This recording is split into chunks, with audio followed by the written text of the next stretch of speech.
지금 전 세계가 발칵 뒤집혔습니다. 마하 10의 속도로 떨어지는 이란의 괴물 미사일 세질2가 최강이라 자부하던 미국의 패트리엇을 박살냈기 때문입니다. 53발의 기습에 19발이 뚫렸고 한국은 냉장고나 만들라며 조롱했던 미국이 무릎을 꿇었습니다. 사우디 수도 한복판에 불벼락이 떨어지기 직전 천궁의 파란 불꽃이 하늘로 치솟았습니다. 패트리어트가 놓친 19발을 모두 요격하며 동맹의 하늘을 지킨 한국.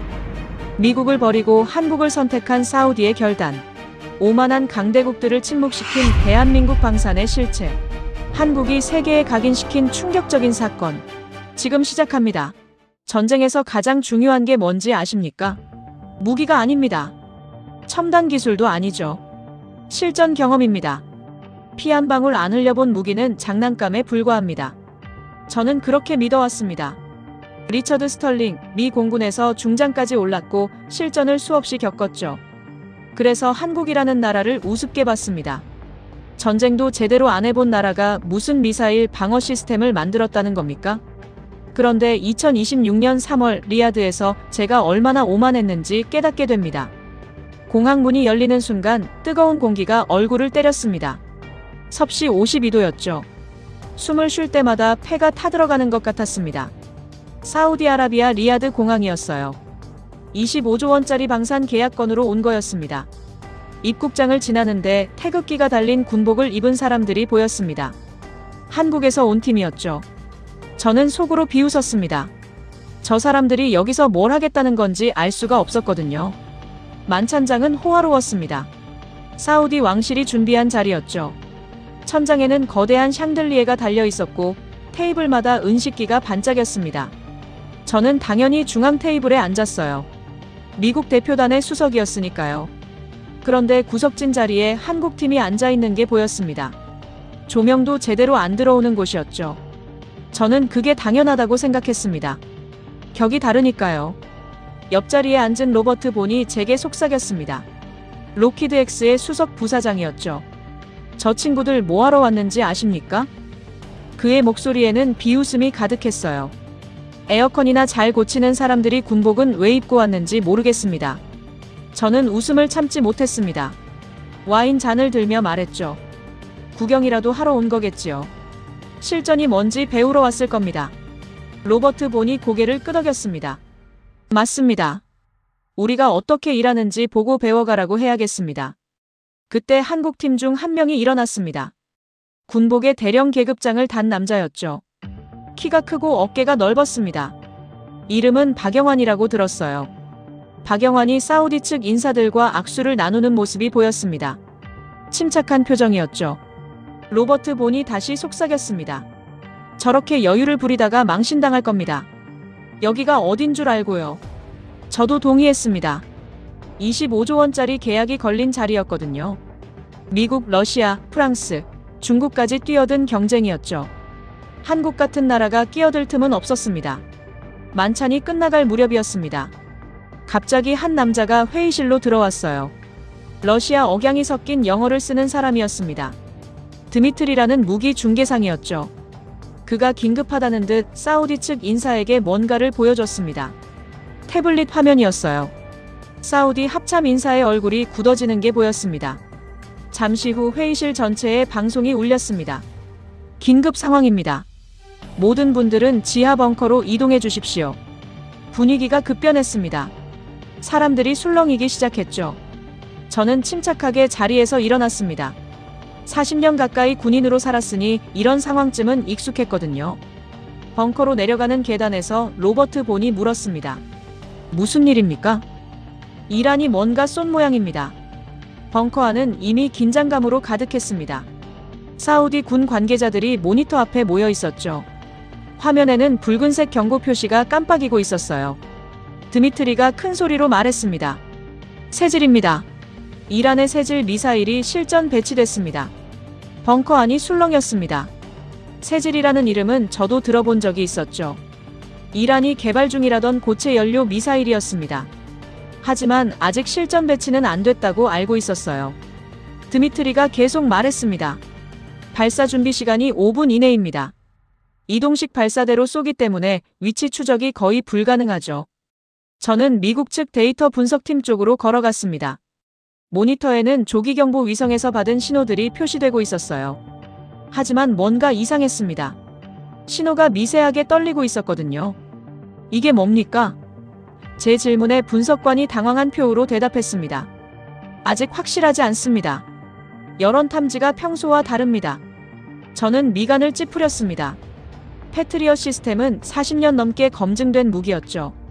하지만 고체 연료 미사일은 액체 연료와 달리 발사 직전까지 열 신호가 거의 안 납니다. 그게 문제였어요. 그때 벙커 한쪽에서 조용한 움직임이 보였습니다. 한국팀이었죠. 박영환 대령이 옆에 있던 젊은 여성에게 뭔가 지시하고 있었어요. 여자는 낡은 노트북을 펼쳤습니다. 주변 소음에도 아랑곳하지 않고 화면을 응시했죠. 이름은 이현수라고 들었습니다. 국방과학연구소에서 온 연구원이라더군요. 로버트 본이 비웃듯 말했습니다. 저 낡은 컴퓨터로 뭘 하겠다는 겁니까? 미국 최첨단 시스템도 잡기 힘든걸요. 저도 같은 생각이었습니다. 한국이 무슨 수로 새질의 위치를 찾겠습니까? 미국 조기경보 위성도 허우적대는 판인데요. 벙커 안은 점점 더 혼란스러워졌습니다. 사우디 측에서는 패트리엇 시스템 가동을 요청했고 미국 기술진은 바쁘게 움직였죠. 로버트 본은 자신만만하게 사우디 합참 인사에게 말했습니다. 걱정 마십시오. 우리 패트리엇이 모두 막아낼 겁니다. 저는 위스키를 한 모금 마셨습니다. 목이 말랐거든요. 실전 경보가 울린 지 20분쯤 지났을 때였습니다. 갑자기 경보음이 다시 울렸습니다. 이번에는 더 급박한 소리였어요. 실제 발사 감지.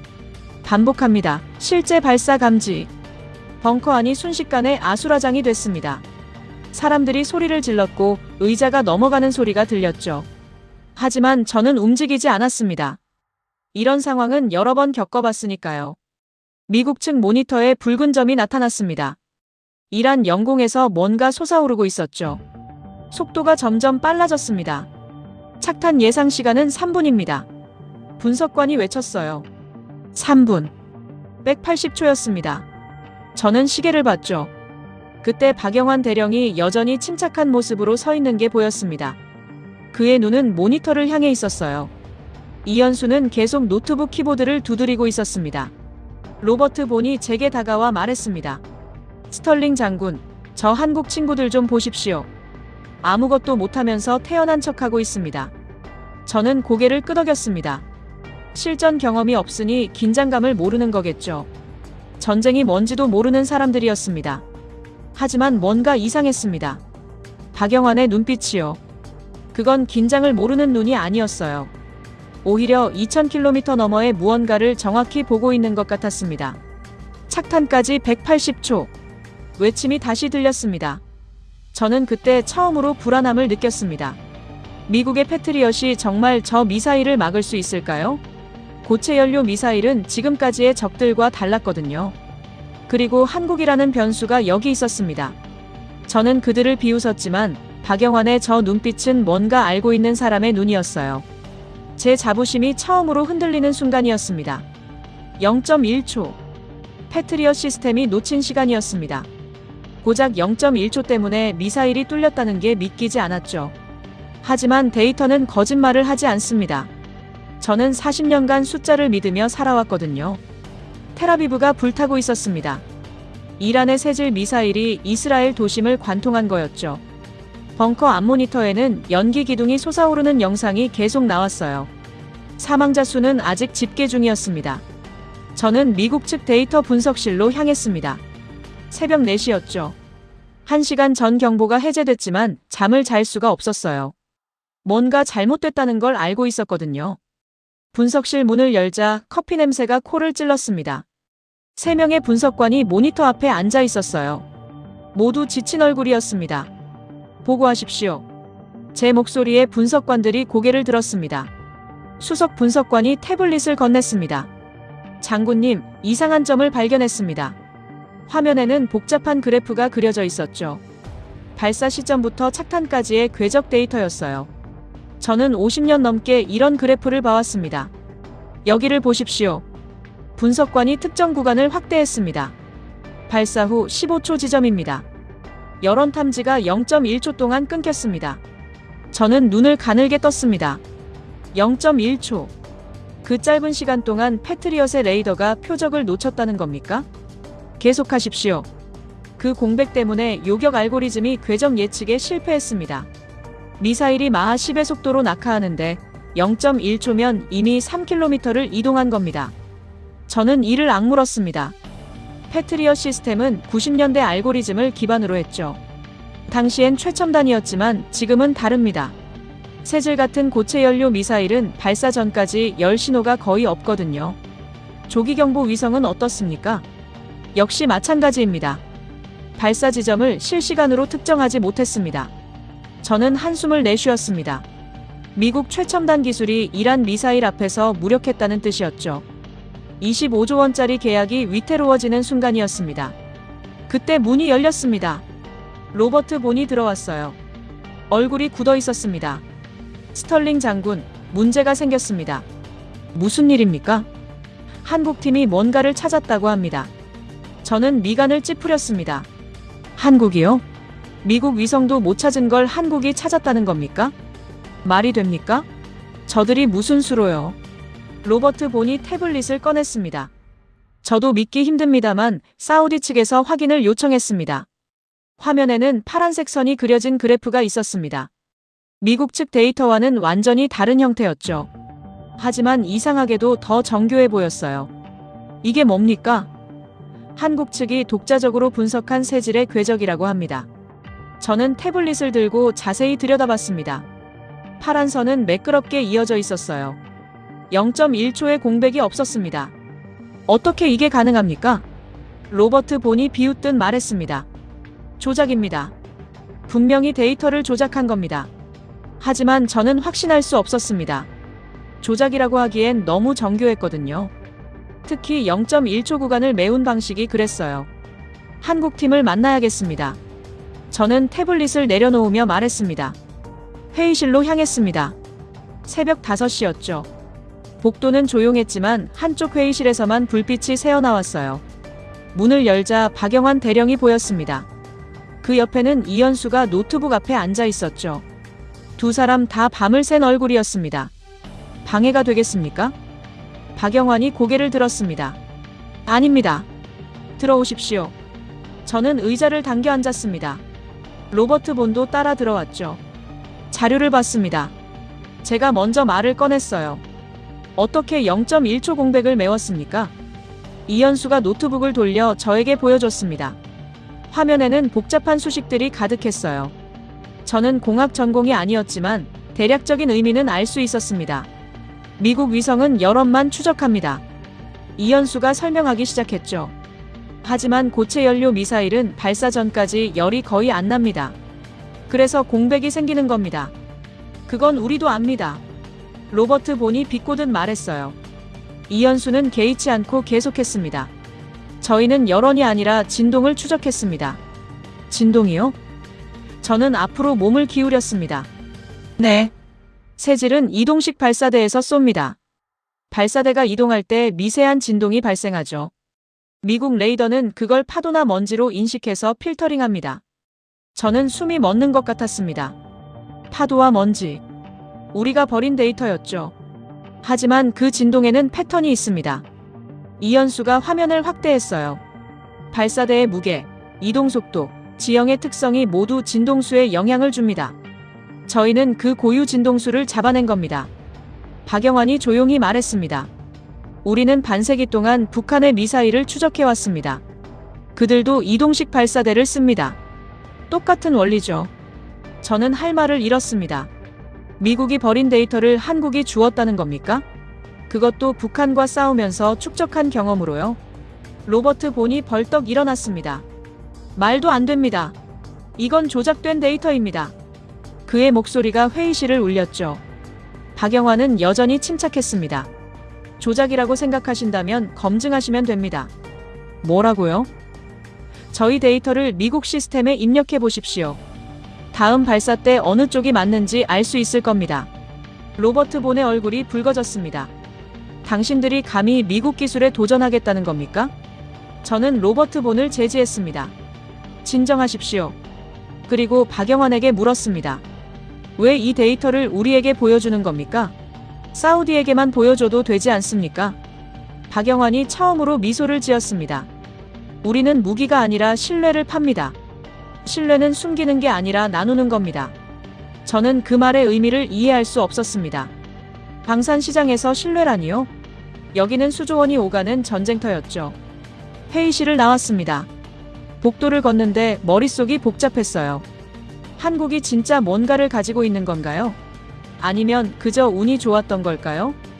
다음 날 아침이었습니다. 사우디 합참회의실에 모두 모였죠. 알사우드 총장이 회의를 주재했습니다. 한국 측 데이터에 대한 검증 결과를 듣겠습니다. 총장의 목소리는 무거웠어요. 사우디 측 기술진이 발표를 시작했습니다. 한국 측이 제공한 진동수 추적 방식을 우리 시스템에 적용했습니다. 결과는 잠시 침묵이 흘렀습니다. 미국 위성보다 평균 30초 빠르게 발사 지점을 포착했습니다. 회의실이 술렁였습니다. 30초요? 미사일 요격에서 30초는 생사를 가르는 시간이었죠. 로버트 본이 벌떡 일어났습니다. 이건 말이 안 됩니다. 재검증을 요구합니다. 하지만 알사우드 총장은 고개를 저었습니다. 충분히 검증했습니다. 한국의 기술력을 인정합니다. 저는 박영환을 바라봤습니다. 그는 여전히 조용히 앉아 있었어요. 승리의 미소도 짓지 않았습니다. 회의가 끝나고 복도에서 박영환을 붙잡았습니다. 잠깐만요. 그가 멈춰섰습니다. 저는 직설적으로 물었죠. 대체 한국이 뭡니까? 어떻게 미국보다 앞선 기술을 가질 수 있습니까? 박영환이 천천히 대답했습니다. 우리가 미국보다 앞선 게 아닙니다. 다만 우리는 반세기 동안 살아남기 위해 필사적이었습니다. 북쪽에는 늘 미사일이 있었고 우리는 그걸 막아야만 했죠. 선택의 여지가 없었습니다. 저는 할 말을 잃었습니다. 필사적이었다. 그 말이 가슴에 박혔어요. 밤이 됐습니다. 저는 호텔방에서 창밖을 바라봤죠. 리야드의 불빛이 반짝이고 있었습니다.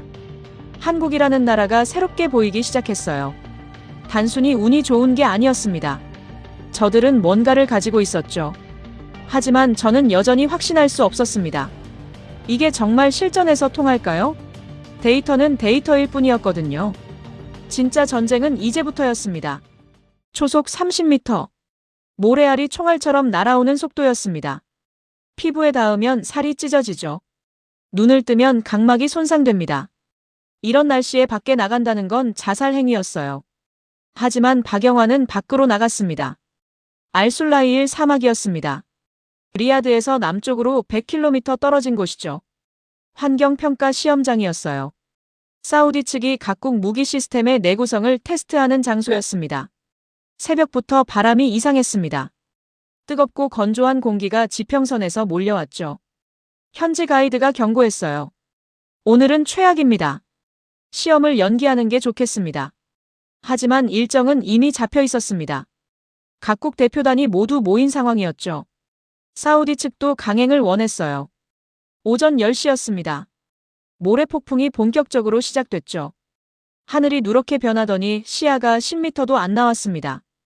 바람 소리가 괴물처럼 울부짖었어요. 관측 벙커 안은 상대적으로 안전했습니다. 두꺼운 강화 유리 너머로 폭풍이 보였죠. 저는 커피를 마시며 창밖을 바라봤습니다. 로버트 본이 사우디 측 인사에게 말했습니다. 이런 날씨에 시험을 하는 건 무리입니다. 장비가 손상될 수 있습니다. 미국 기술진도 고개를 끄덕였죠. 프랑스와 러시아 팀도 마찬가지였어요. 모두 시험 연기를 원했습니다. 그때 박영환이 일어섰습니다. 저희는 진행하겠습니다. 벙커 안이 조용해졌습니다. 모두가 박영환을 쳐다봤죠. 로버트 본이 비웃었어요. 정신이 있습니까? 저 폭풍 속에서 장비를 가동하겠다는 겁니까? 박영환은 침착하게 대답했습니다. 적은 날씨를 가리지 않습니다. 가장 가혹한 날씨에 당신의 심장을 노리죠. 저는 고개를 저었습니다. 용기와 무모함은 다릅니다. 저 폭풍 속에서 정밀 장비를 가동한다는 건 말이 안 됐어요. 말리는 게 좋겠습니다.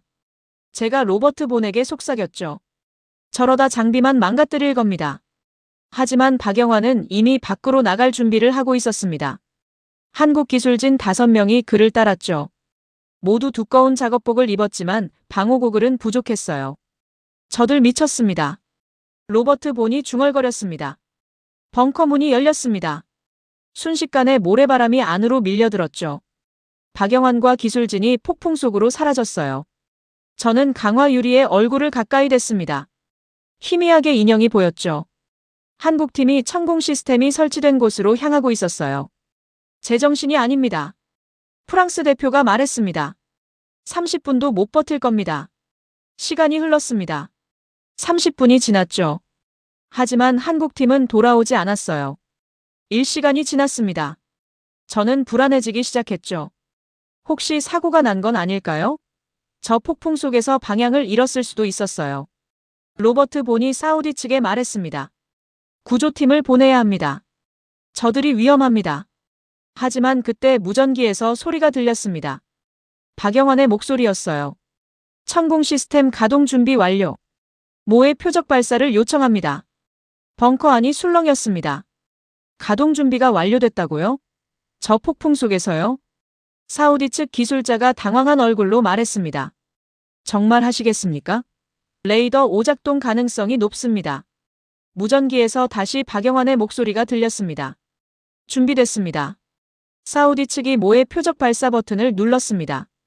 폭풍 속 어딘가에서 드론 5대가 날아올랐죠. 레이더로는 잘 보이지 않았어요. 모니터를 주시했습니다. 한국의 천공 레이더가 작동하는지 확인하려고요. 화면에 초록색 점들이 나타났습니다. 표적 포착. 사우디 기술자가 외쳤어요. 저는 눈을 크게 떴습니다. 저 모래 폭풍 속에서 표적을 잡았다고요? 미국 시스템도 이런 환경에선 오차가 발생하는데요. 모니터에서 초록색 점들이 움직였습니다. 정확하게 드론을 추적하고 있었죠. 오차가 거의 없었어요. 발사! 박영환의 목소리가 무전기에서 터져나왔습니다. 벙커 밖에서 둔탁한 소리가 들렸습니다. 천공 시스템의 콜드 론칭이었죠. 요격탄이 공중으로 튕겨 올라간 뒤 점화되는 방식이었어요. 하늘에서 푸른 불꽃이 보였습니다. 모래 폭풍을 뚫고 솟아오르는 요격탄이었죠. 5개의 불꽃이 각각 다른 방향으로 날아갔어요. 그리고 하나씩 터졌습니다. 모의 표적 드론을 명중시킨 거였죠. 5개 모두 격추됐어요. 벙커 안이 조용해졌습니다. 아무도 말을 하지 못했죠. 저조차도 믿기지 않았어요. 로버트 본의 얼굴이 창백해졌습니다. 이건 어떻게? 이 시간이 더 지났습니다. 폭풍이 조금 잠잠해졌을 때 박영환과 기술진이 돌아왔어요. 벙커 문이 열리고 그들이 들어왔습니다. 충격적이었습니다. 얼굴은 모래로 범벅이었고 입술에는 피가 맺혀 있었죠. 손은 렌치를 너무 세게 쥐어서인지 떨리고 있었어요. 눈은 충혈돼 있었습니다. 하지만 그들의 표정은 담담했습니다. 승리의 미소도 없었죠. 그저 해야 할 일을 했다는 얼굴이었어요. 사우디 측 기술진이 황급히 천공 시스템을 점검하러 나갔습니다. 30분 후 보고가 들어왔죠. 먼지 유입량 제로입니다. 시스템 과열 없음. 레이더 정확도 100% 유지. 불가능했습니다. 저 폭풍 속에서 어떻게 먼지가 하나도 안 들어갔단 겁니까? 시스템 과열도 없다고요? 저는 박영환에게 다가갔습니다. 어떻게 한 겁니까?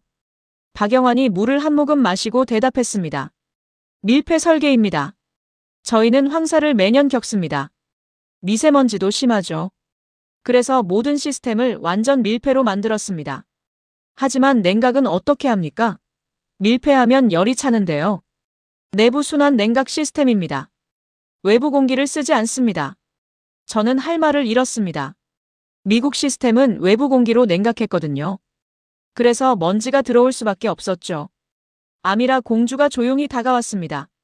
사우디 국방 현대화 기획단장이었죠.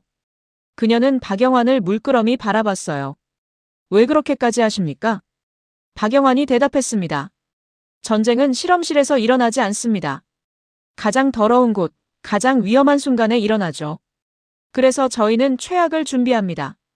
아미라 공주가 고개를 끄덕였습니다. 그녀는 즉시 태블릿을 꺼내 뭔가를 입력했어요. 왕실에 보고하는 거였죠. 로버트 본이 제 옆으로 왔습니다. 그의 손이 떨리고 있었어요. 이건 운입니다. 그냥 운이 좋았을 뿐입니다. 저는 대답하지 않았습니다.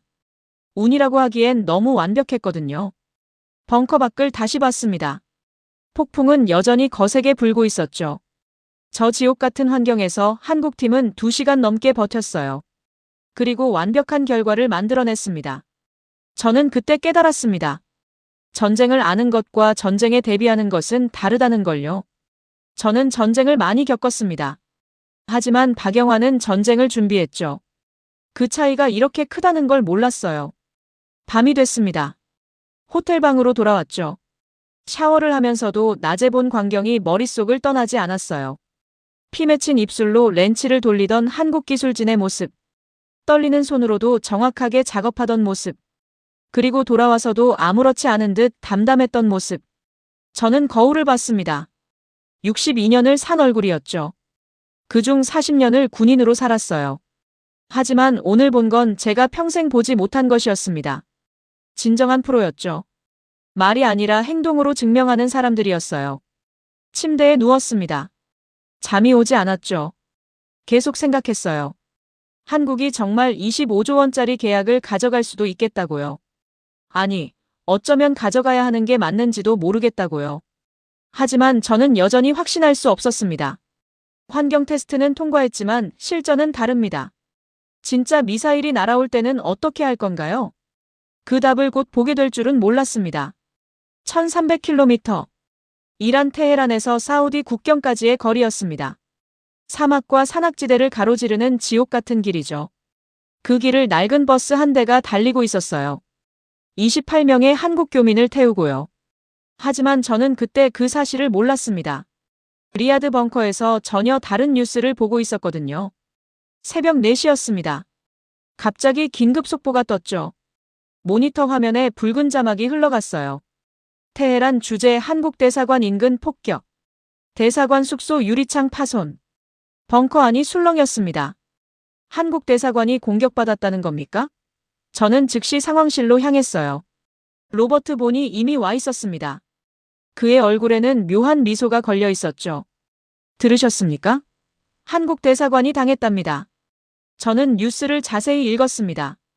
이란의 미사일 공격이 테헤란에서도 있었다고 했어요. 한국 대사관 인근에 떨어졌고 숙소 유리창이 박살났다고요. 불행한 일입니다. 제가 말했죠. 하지만 로버트 본은 달랐어요. 불행하다고요? 이건 기회입니다. 무슨 말입니까? 로버트 본이 태블릿을 꺼내 보여줬습니다. 이미 사우디 측 주요 인사들에게 메시지를 보낸 상태였죠. 내용을 읽는 순간 속이 메스꺼웠어요. 제 집 앞마당도 못 지키는 무기가 어떻게 사우디를 지킵니까? 제가 인상을 찌푸렸습니다. 너무 노골적이지 않습니까? 전쟁터에서 예의 따질 때가 아닙니다. 한국은 끝났어요. 저는 대답하지 않았습니다. 로버트 본의 말이 틀리지 않았거든요. 망산 시장은 냉혹합니다. 한 번의 실패가 모든 걸 무너뜨리죠. 오전 회의가 소집됐습니다. 사우디 합참 회의실이었어요. 알사우드 총장이 엄숙한 표정으로 앉아 있었습니다. 로버트 본이 먼저 발언권을 요청했습니다. 총장님, 어제 테헤란에서 일어난 일에 대해 말씀드리고 싶습니다. 알사우드가 고개를 끄덕였죠. 한국은 자국 대사관도 지키지 못했습니다. 이란 미사일이 대사관 바로 옆에 떨어졌습니다. 로버트 본의 목소리에 힘이 실렸어요. 사우디의 안보를 책임질 무기를 선택하는 자리입니다. 실전에서 검증되지 않은 시스템을 믿을 수 있겠습니까? 회의실이 조용해졌습니다. 사우디 측 인사들이 서로 눈빛을 교환했죠. 로버트 본의 말은 강력했어요. 박영환이 조용히 앉아 있었습니다. 얼굴에 아무 표정이 없었죠. 반박도 하지 않았어요. 그때 문이 열렸습니다. 아미라 공주가 들어왔어요. 손에 태블릿을 들고 있었습니다. 잠시 회의를 중단해 주십시오. 그녀의 목소리는 차분했지만 단호했어요. 알사우드 총장이 물었습니다. 무슨 일입니까? 보셔야 할 영상이 있습니다. 아미라 공주가 태블릿을 회의실 스크린에 연결했습니다. 화면이 켜졌죠. 위성 영상이었어요. 이건 어제 테헤란 상공을 촬영한 우리 측 정찰 위성 영상입니다. 영상이 재생됐습니다. 테헤란 시내가 보였죠. 한국 대사관 건물도 보였어요. 그리고 미사일 한 발이 화면에 나타났습니다. 궤적이 이상했어요. 대사관을 향하는 게 아니었습니다. 이 미사일은 미국 패트리엇이 놓친 것입니다. 아미라 공주가 설명했습니다. 로버트 본의 얼굴이 굳어졌죠. 미사일은 대사관에서 300m 떨어진 곳으로 향하고 있었어요. 화면을 확대하자 건물이 보였습니다. 학교였죠. 이 건물은 사우디 교민학교입니다. 당시 아이들 43명이 있었습니다. 제 심장이 쿵 내려앉았습니다. 사우디 아이들이요? 영상은 계속됐습니다. 갑자기 한국 대사관 마당에서 무언가 솟아올랐어요. 파란 불꽃이었습니다. 천국 요격탄입니다. 요격탄이 미사일을 향해 날아갔습니다. 그리고 공중에서 격돌했죠. 거대한 섬광이 터졌어요. 폭발의 충격파가 사방으로 퍼졌습니다. 한국 대사관 창문들이 산산조각 났죠. 하지만 학교는 무사했어요. 회의실이 무덤처럼 조용해졌습니다. 아무도 말을 하지 못했어요. 아미라 공주가 말을 이었습니다. 한국 대사관이 피해를 입은 건 공격받아서가 아닙니다. 우리 아이들을 구하기 위해 스스로 방패가 된 겁니다. 저는 박영환을 봤습니다. 그는 여전히 조용히 앉아 있었죠. 하지만 그의 눈빛이 달라 보였어요. 알 사우드 총장이 입을 열었습니다. 한국 정부의 승인은 받았습니까? 박영환이 처음으로 말했습니다. 아닙니다. 승인 없이 발사했다는 겁니까? 네. 시간이 없었습니다. 승인을 기다리면 아이들이 죽습니다. 총장의 눈빛이 흔들렸습니다. 결과는 어떻게 됐습니까? 본국에서 문책을 받았습니다. 하지만 후회하지 않습니다. 저는 숨을 쉴 수가 없었습니다. 문책을 받았다고요? 아이들을 구하고도 벌을 받았단 말입니까? 로버트 본이 벌떡 일어났습니다. 이건 감정에 호소하는 겁니다. 전략적 판단과는 무관합니다. 하지만 아무도 그의 말에 반응하지 않았어요. 모두 화면을 뚫어지게 보고 있었습니다. 아미라 공주가 다시 말했습니다. 한 가지 더 있습니다. 화면이 바뀌었습니다. 이란과 사우디 국경지대였어요. 낡은 버스 한 대가 사막을 달리고 있었습니다. 이건 어제 오후 영상입니다. 버스는 비포장도로를 달리고 있었죠. 먼지를 일으키며 미친 듯이 달렸어요. 한국 대사관의 신진호 영사입니다. 테헤란에 있던 한국 교민 28명을 태우고 탈출했습니다. 1300km. 그 지옥 같은 거리를 낡은 버스로 달렸다는 겁니까? 폭격이 시작되자 신진호 영사는 즉시 교민들을 모았습니다. 대사관 차량으로는 부족해서 현지 버스를 빌렸죠. 화면에서 버스가 산악지대를 지나고 있었어요. 도로는 험했고 절벽이 바로 옆이었습니다. 16시간을 쉬지 않고 달렸습니다. 국경에 도착했을 때 신진호 영사는 탈진해서 쓰러졌습니다. 저는 주먹을 꽉 쥐었습니다. 손톱이 손바닥을 파고들었죠. 하지만 교민 28명은 모두 무사했습니다. 한 명도 다치지 않았습니다. 아미라 공주가 태블릿을 끄고 말했습니다. 이게 한국입니다. 무기를 파는 게 아니라 생명을 지키는 나라입니다. 회의실이 다시 조용해졌습니다. 하지만 아까와는 다른 침묵이었어요. 무게가 달랐죠. 알 사우드 총장이 일어났습니다. 그리고 박영환에게 걸어갔어요. 박영환도 일어났습니다. 총장이 손을 내밀었습니다. 감사합니다. 우리 아이들을 구해줘서요. 박영환이 악수를 받았습니다. 당연한 일을 했을 뿐입니다. 저는 그 장면을 보며 눈물이 날 것 같았습니다. 62년을 살면서 이런 감정은 처음이었어요. 회의가 끝났습니다. 복도로 나오는데 다리에 힘이 없었죠. 벽에 기대서서 숨을 골랐어요. 로버트 본이 지나가며 중얼거렸습니다. 감정파리로 이긴다고 생각하면 오산입니다. 하지만 저는 알고 있었어요. 이건 감정이 아니라 진심이라는 걸요. 저녁이 됐습니다. 호텔방에서 창밖을 봤죠. 리야드의 불빛이 평화로웠어요. 저는 걸프전 때를 떠올렸습니다. 1991년이었죠. 스커드 미사일이 막사를 강타했을 때요. 제 부하 17명이 죽었습니다. 패트리엇이 막지 못했거든요. 그때 저는 맹세했죠. 완벽한 방어 시스템을 만들겠다고요. 하지만 완벽이 뭡니까? 기술적 완벽이 전부입니까? 한국은 달랐어요. 저들은 기술 이전에 사람을 봤습니다. 아이들을 봤고 교민을 봤고 생명을 봤죠. 저는 주머니에서 3개의 은색별을 꺼냈습니다. 중장 계급장이었어요. 평생 자랑스럽게 여겼던 것들이었죠. 하지만 오늘 본 박영환의 행동 앞에서 이 별들이 초라해 보였어요. 저는 침대에 앉아 한참을 그 별들을 바라봤습니다. 그리고 깨달았죠. 제가 지금껏 자랑스러워했던 게 뭐였는지요. 진정한 명예가 뭔지 배운 적이 없었다는 걸요. 한국이 보여준 건 무기가 아니었습니다. 정신이었어요. 그 정신 앞에서 저는 부끄러웠습니다. 180초. 착탄까지 남은 시간이었습니다. 심장 박동이 귀에서 쿵쿵 울렸죠. 입안이 바짝 말랐어요. 40년 군인으로 살았지만 이런 공포는 처음이었습니다. 53발의 미사일이 동시에 날아오고 있었거든요. 3월 20일 새벽 3시였습니다. 이란이 리야드를 향해 지옥을 쏟아부은 밤이었죠. 경보음이 벙커를 찢었습니다. 다중 표적 감지. 53발. 반복합니다. 53발. 벙커 안이 순식간에 아수라장이 됐어요. 사람들이 비명을 질렀고 의자가 쓰러졌습니다. 모니터마다 붉은 점들이 가득했죠. 저는 미국 측 통제실로 뛰어갔습니다. 패트리엇 시스템이 가동 중이었어요. 화면에는 요격 준비 상태가 표시되고 있었습니다. 로버트 본이 소리쳤습니다. 패트리엇 발사. 전 시스템 가동. 하늘에서 불꽃들이 솟아올랐습니다.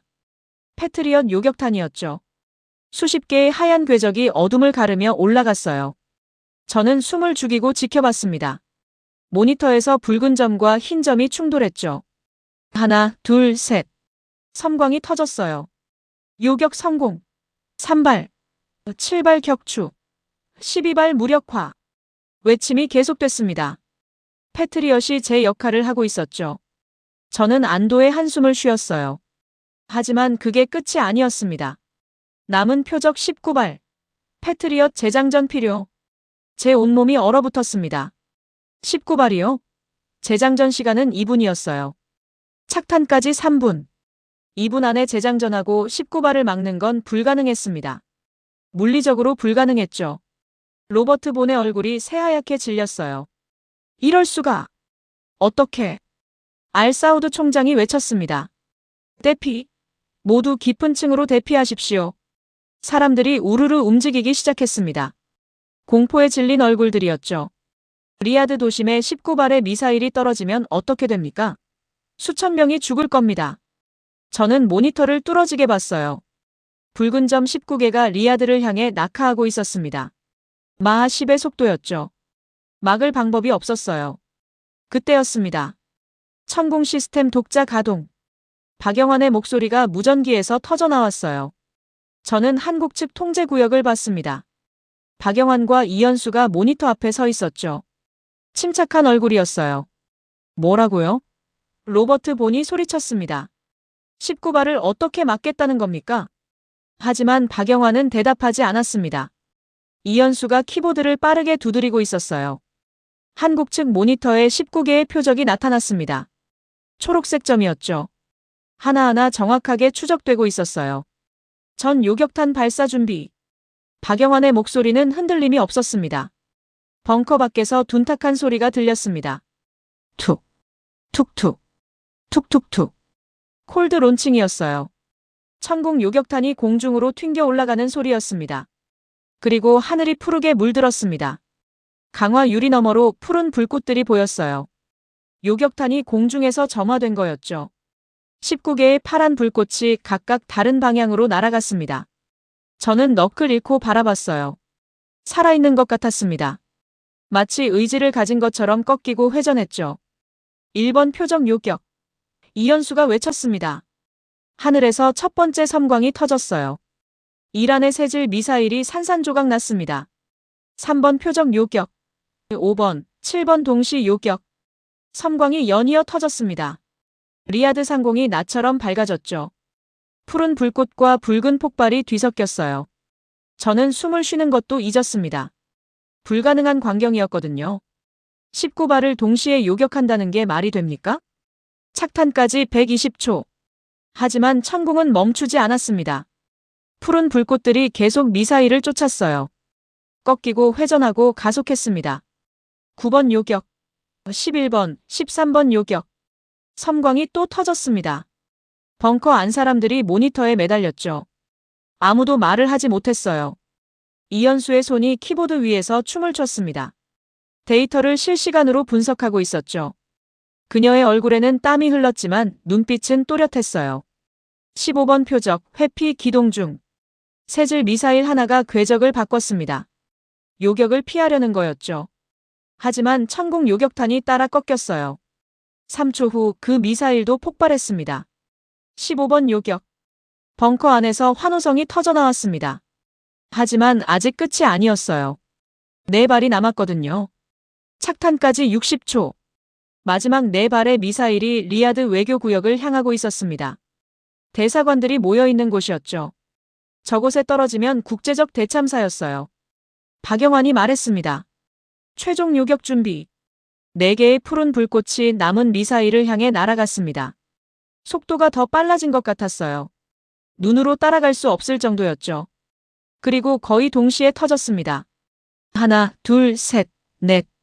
4개의 섬광이 하늘을 가득 채웠어요. 전 표적 요격 완료.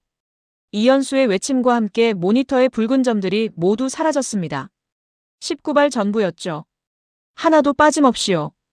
벙커 안이 조용해졌습니다. 환호도 박수도 없었어요. 그저 거대한 침묵만이 흘렀습니다. 믿을 수가 없었거든요. 저는 미국 측 데이터를 확인했습니다. 요격률 100%. 19발 중 19발 전부 격추. 5차 제로.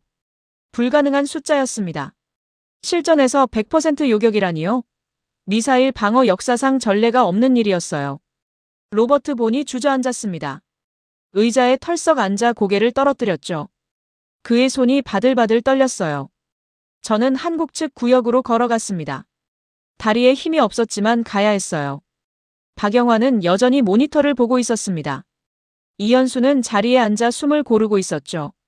두 사람 다 지친 얼굴이었지만 표정은 담담했어요. 어떻게 한 겁니까? 제 목소리가 떨렸습니다. 박영환이 고개를 돌렸습니다. 준비했습니다. 반세기 동안요. 반세기요? 북한은 늘 우리를 겨냥했습니다. 미사일 섞어 쏘기, 복합 공격, 포화 공격. 우리는 그 모든 걸 막아야 했죠. 선택의 여지가 없었습니다. 저는 할 말을 잃었습니다. 그들은 50년 동안 이 순간을 준비한 겁니까? 단 하루도 긴장을 늦추지 않고요. 이현수가 조용히 말했습니다. 알고리즘은 10만 번의 시뮬레이션 끝에 완성됐습니다. 세질의 모든 기동 패턴을 학습시켰죠. 10만 번. 그 숫자가 가슴에 박혔어요. 알사우드 총장이 다가왔습니다.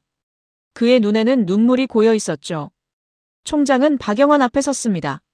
그리고 경례를 올렸습니다. 벙커 안 모든 사우디 군인들이 일어났어요. 하나둘씩 경례를 붙이기 시작했습니다. 20명이 넘는 장성과 장교들이었죠. 박영환이 경례로 답했습니다. 저도 모르게 제 손이 올라갔어요. 경례였습니다. 40년 군인으로 살면서 가장 진심을 담은 경례였죠. 밖으로 나왔습니다. 새벽 공기가 차가웠어요. 하늘을 올려다봤습니다. 별이 총총했습니다. 조금 전 저 하늘에서 19발의 미사일이 떨어졌죠.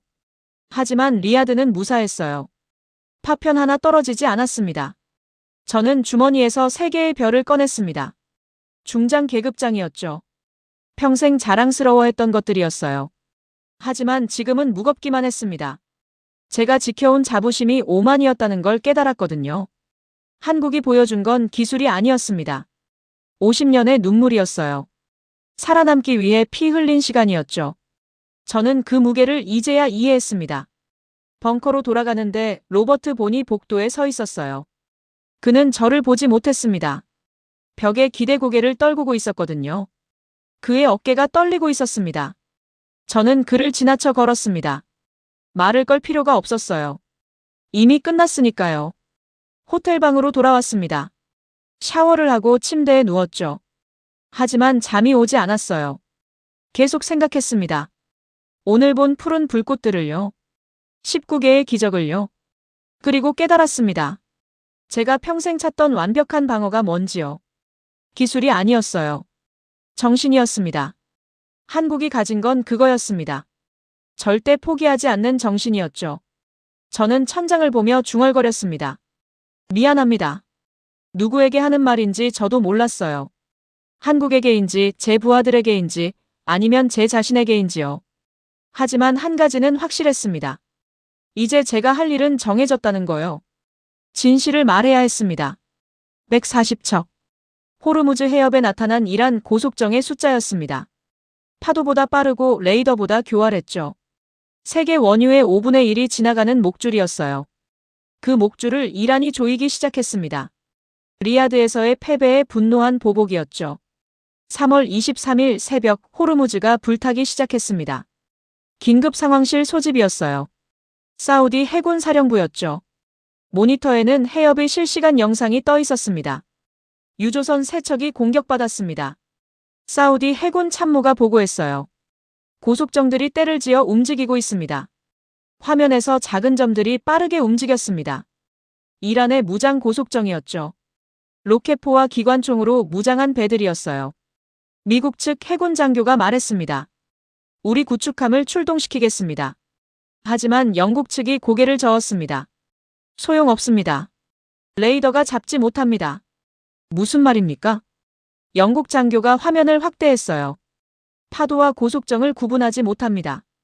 해수면 반사 때문에 신호가 뒤섞입니다. 저는 모니터를 자세히 봤습니다. 정말 그랬어요. 파도의 움직임과 고속정의 움직임이 거의 똑같았죠. 그럼 어떻게 합니까? 알사우드 총장이 물었습니다. 미국 장교가 대답했습니다. 육안으로 확인하는 수밖에 없습니다. 하지만 밤에는 불가능합니다. 밤이었습니다. 칠흑 같은 어둠이었죠. 고속정들은 불도 켜지 않고 움직였어요. 로버트 본이 한숨을 내쉬었습니다. 결국 해협을 포기해야 합니다. 원유 운송을 중단하는 수밖에요. 그 말은 곧 세계 경제의 마비를 뜻했습니다. 원유 가격이 폭등하고 각국 경제가 흔들릴 거였죠. 그때 박영환이 입을 열었습니다. 우리가 해보겠습니다. 모두가 그를 봤어요. 로버트 본이 비웃었습니다. 뭘로요? 당신들 배도 없잖습니까? 비공이 있습니다. 비공. 한국의 해상 방어 시스템이라고 들었어요. 하지만 이런 상황에 쓸 수 있는 건가요? 박영환이 설명했습니다. 우리는 반세기 동안 북한 고속정과 싸워왔습니다. 서해에서요. 레이더를 속이고 침투하는 적들이었죠. 알사우드 총장이 물었습니다. 어떻게 잡았습니까? 위성입니다. 초정밀 열화상 위성으로 해수면 온도 차이를 감지합니다. 고속정 엔진의 열이 바닷물과 다르거든요. 영국 장교가 고개를 저었습니다. 그 정도 온도 차이는 미세합니다. 잡아낼 수 없어요. 이현수가 노트북을 열었습니다. 우리 위성은 0.1도 차이를 감지합니다. 0.1도. 저는 숨을 들이켰어요. 그게 가능한 겁니까? 증명하십시오. 미국 장교가 말했습니다. 이현수가 키보드를 두드렸습니다. 화면이 바뀌었죠. 호르무즈 해협의 열화상 이미지였어요. 파란색 바다였습니다. 하지만 자세히 보니 작은 붉은 점들이 보였죠. 140개였어요. 이게 고속정입니다. 이현수가 하나하나 표시했습니다. 회의실이 조용해졌습니다. 정말 다 보이는 겁니까? 파도 속에 숨은 고속정들이요? 박영환이 계속 말했습니다. 비공 시스템에 이 좌표를 입력하면 정밀 타격이 가능합니다. 얼마나 정확합니까? 알사우드 총장이 물었어요. 오차 3m 이내입니다. 3m. 밤바다에서요? 파도가 치는 곳에서요? 로버트 본이 말했습니다. 불가능합니다. 말도 안 됩니다. 하지만 박영환은 흔들리지 않았습니다. 허가만 주십시오. 증명하겠습니다. 알사우드 총장이 잠시 고민했습니다. 그리고 고개를 끄덕였죠. 해보십시오. 1시간 후였습니다. 사우디 해군 기지에 비공 시스템이 설치됐어요. 해안포처럼 생긴 발사대였죠. 하지만 훨씬 정교해 보였습니다.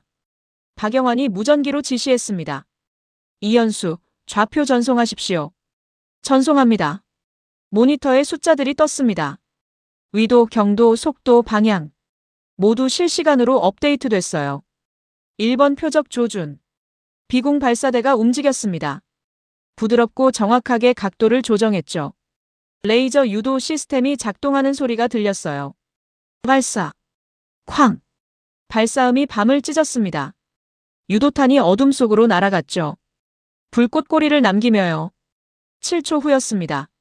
수평선 너머에서 섬광이 터졌어요. 작지만 선명했습니다. 1번 표적 명중 확인. 이현수가 보고했습니다. 한 척이었습니다. 하지만 시작이었죠. 2번부터 10번까지 연속 발사. 비공이 빠르게 움직였습니다. 각도를 바꾸고 조준하고 발사했어요. 쾅, 쾅, 쾅. 9발이 연속으로 날아갔습니다. 밤하늘에 불꽃 궤적이 그려졌죠. 그리고 수평선이 불타기 시작했습니다. 섬광이 연이어 터졌어요. 하나, 둘, 셋, 넷. 9개 모두였습니다. 전 표적 명중. 회의실에서 지켜보던 사람들이 숨을 죽였습니다. 열척을 1분도 안 돼서 격침시킨 겁니까? 밤바다에서요? 하지만 아직 130척이 남았습니다. 박영환이 다시 지시했습니다. 전 시스템 연속 사격 모드. 비공이 쉬지 않고 발사하기 시작했습니다. 기계처럼 정확하게요. 조준, 발사, 다음 표적. 조준, 발사, 다음 표적. 수평선이 계속 불타올랐습니다. 고속정들이 하나씩 폭발했죠. 도망가려 해도 소용없었어요. 위성이 모든 움직임을 추적했거든요. 30분이 지났습니다. 비공이 멈췄어요. 발사대에서 열기가 피어올랐습니다. 63척 격침 확인. 이현수가 보고했습니다. 63척. 30분 만에요. 저는 믿을 수가 없었습니다. 하지만 박영환은 만족하지 않았어요. 나머지는 다른 방법을 써야 합니다. 무슨 말입니까? 고속정들이 흩어졌습니다. 비공으로는 시간이 너무 걸립니다. 그가 무전기를 들었습니다. 박도진, 준비됐습니까? 무전기에서 낮은 목소리가 들렸습니다. 출발 준비 완료. 박도진. 한국 해군 특수전전단 소령이라고 들었어요. 그가 뭘 하겠다는 겁니까? 박영환이 설명했습니다. 고속정의 지휘선 4척을 제거하면 나머지는 무력화됩니다. 지휘선을요? 어떻게 찾습니까? 이현수가 화면을 확대했습니다. 통신 신호를 추적했습니다. 4척이 다른 배들의 명령을 내리고 있습니다. 화면에 4개의 붉은 점이 표시됐어요. 다른 점들보다 조금 컸습니다. 저기까지 어떻게 갑니까? 영국 장교가 물었습니다. 구축함으로는 접근도 못합니다. 박영환이 미소 지었습니다. 우리는 구축함을 안 씁니다. 해안으로 나갔습니다. 어두운 파도가 밀려왔죠. 모래사장에 작은 보트 5대가 있었어요. 고무보트였습니다. 하지만 이상했어요. 엔진 소리가 안 들렸거든요. 전기 모터입니다. 박영환이 설명했습니다. 소음이 거의 없습니다. 보트마다 4명씩 탔습니다. 검은 잠수복을 입은 대원들이었죠. 얼굴에는 위장 페인트를 칠했어요. 박도진이 대원들에게 지시했습니다. 목표는 4척. 각조가 한 척씩 맞는다. 총성 내지 마라. 대원들이 고개를 끄덕였습니다. 말이 없었어요. 그저 장비를 점검했죠. 박도진이 보트에 올랐습니다. 그리고 출발 신호를 보냈어요. 5대의 보트가 어둠 속으로 사라졌습니다. 파도 소리만 들렸죠. 엔진 소리는 전혀 없었어요. 회의실로 돌아왔습니다. 모니터로 작전을 지켜봤어요. 열화상 카메라였습니다. 박도진의 보트가 목표에 접근하고 있었습니다. 1000m, 500m, 200m. 적 지휘선에는 경계병이 있었어요. 하지만 보트를 발견하지 못했습니다. 너무 조용했거든요. 50m까지 접근했습니다. 박도진이 신호를 보냈죠. 대원 둘이 물속으로 들어갔습니다. 잠수했어요. 화면에서 사라졌습니다. 3분이 지났습니다. 갑자기 지휘선에서 불빛이 꺼졌어요. 그리고 조용해졌습니다. 1번 함 무력화. 박도진의 목소리가 무전기에서 들렸습니다. 다른 조들도 보고가 들어왔습니다. 2번 함 무력화. 3번 함 무력화. 4번 함 무력화. 단 15분 만이었습니다. 4척의 지휘선이 모두 침묵했죠. 그리고 놀라운 일이 벌어졌습니다. 나머지 고속정들이 혼란에 빠졌어요. 명령을 받지 못하니 어디로 가야 할지 몰랐죠. 어떤 배는 제자리를 맴돌았습니다. 어떤 배는 다른 배와 충돌했어요. 이연수가 말했습니다. 지금입니다. 그녀의 손이 키보드 위에서 춤췄습니다. 무언가를 입력하고 있었어요. 뭘 하고 있습니까? 제가 물었습니다. 드론 통신을 교란하고 있습니다. 드론이요? 이란이 드론으로 고속정을 유도합니다. 그 통신 주파수를 해킹했습니다. 화면을 봤습니다. 하늘에서 작은 점들이 날아다니고 있었어요. 이란의 정찰 드론이었죠. 이연수가 엔터키를 쳤습니다. 갑자기 드론들이 이상하게 움직이기 시작했습니다. 서로를 향해 날아갔어요. 그리고 공중에서 충돌했습니다. 하나, 둘, 셋. 드론들이 바다로 떨어졌죠. 어떻게 한 겁니까? 이연수가 담담하게 대답했습니다. 적 드론끼리 아군으로 인식하게 만들었습니다. 그래서 서로 충돌한 겁니다. 저는 입을 다물 수 없었어요. 전자전의 극치였습니다. 총 한 발 쏘지 않고 적을 무력화시킨 거였죠. 새벽이 밝아왔습니다. 호르무즈 해협은 조용했어요. 이란 고속정은 모두 사라졌습니다. 최종 보고가 들어왔습니다. 적 고속정 140척 중 114척 격침. 나머지는 철수 확인. 단 하룻밤이었습니다. 한국이 호르무즈 해협을 되찾은 거였죠. 알사우드 총장이 박영환에게 다가왔습니다. 어떻게 이런 일이 가능합니까? 박영환이 대답했습니다. 우리는 작습니다. 그래서 영리해야 했습니다. 힘으로 이길 수 없으니 머리를 써야 했죠. 저는 그 말을 가슴에 새겼습니다. 작지만 영리한 나라. 한국이었습니다. 로버트 보는 구석에 앉아 있었습니다. 아무 말도 하지 않았어요. 할 말이 없었겠죠. 저는 창밖을 봤습니다. 해가 떠오르고 있었어요. 유조선들이 다시 움직이기 시작했습니다. 세계 경제의 동맥이 다시 뛰었습니다. 한국 덕분에요. 저는 완전히 이해했습니다. 한국이 왜 강한지요? 절박했기 때문이었습니다. 그 절박함이 기술이 됐고 전략이 됐고 승리가 됐죠. 저는 이제 확신했습니다. 한국을 믿어야 한다고요. 350여 명. 미 상원 군사위원회 청문회장에 모인 사람들의 숫자였습니다. 의원, 기자, 방산업체 관계자, 군 관계자들이었죠. 천장에 조명이 눈부셨고 카메라 셔터 소리가 끊이지 않았어요. 증언대 앞에 앉은 저는 손이 떨렸습니다. 주머니 속 작은 데이터 칩과 파편이 느껴졌거든요. 4월 3일 워싱턴이었습니다. 진실을 말해야 하는 날이었죠. 히긴스 의원이 의사봉을 두드렸습니다. 청문회를 시작하겠습니다. 회의장이 조용해졌어요. 모든 시선이 저를 향했습니다. 히긴스 의원이 물었습니다.